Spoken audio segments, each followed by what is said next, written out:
2 years ago, on the day I sat down with management at the company I used to work for to discuss a situation where I was being discriminated due to my background, the feedback I received was that I was old enough to overcome whatever people said about me, that I should develop a thicker skin, and that I should keep going, performing, and showing up regardless. Although I tried, I felt totally unsupported, totally on my own, and even I kept showing up, the situation got worse because it remained unaddressed. Therefore, it did not stop. This affected my mental health, my physical health, my performance, and my ability to focus on my leadership goals, and it also compromised my immigration process because one day, after months of trying, the situation became unsustainable.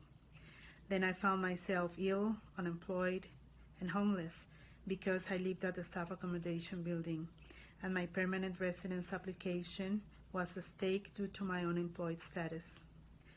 Many workers from different cultures, walks of life, sexual orientation, and life views undergo similar situations where they need to stick to a job in highly toxic, negative work environments that they need to support themselves, their families, and their career goals, and to complete their immigration processes. Because, like in my case, even when inclusion policies were present in written form in the workplace, they are not reviewed, promoted, and enforced within staff and leadership. Therefore, they are not part of the culture. This lack of inclusion culture has a huge impact in employee turnover, productivity, revenue and profit, low job satisfaction, low motivation, mental health, and even legal proceeds or the need to access enforcing institutions to solve conflict. During those difficult times after losing my job and with the arrival of the pandemic, it was even harder for me to find employment. It was very difficult times. I was very fortunate, though, to find an employer that was able to support my status as a foreign worker.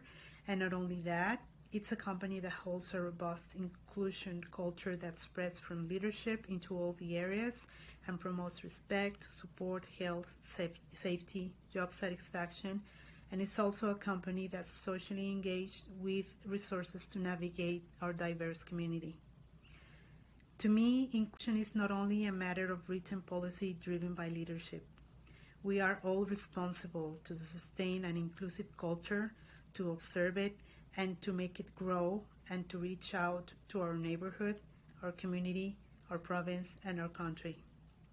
Now I know the difference and see the contrast. Now I feel acknowledged, supported, satisfied, and with motivation and energy to step out and give back to our vibrant and diverse community. Our diversity is amazing. Each one of us brings with ourselves valuable skills and work cultures from our countries, things that contribute to make a strong workforce in Canada and strong communities that we need now more than ever. I believe in the beautiful paradox that it is in the celebration of our differences that we become equal.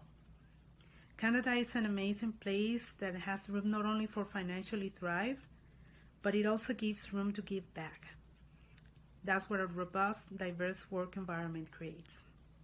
So I am very happy and proud to see that the Work Inclusion Charter will be implemented at the workplace in our community, and even more proud that my current employer is enthusiastically preparing to be part of that.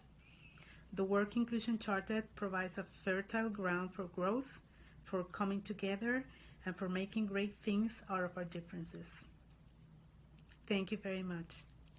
My name is Elia Lopez, speaking to you from beautiful Banff National Park and acknowledging this land of Treaty 7 territory of southern Alberta, shared by the Stoney Nakoda nations of Wesley, Chiniki, and Bearspaw, the Blackfoot Confederacy of the Piikani, Kainai, and Siksika, the Tsuut'ina of the Dene people, and the Métis Nation of Alberta, Region 3.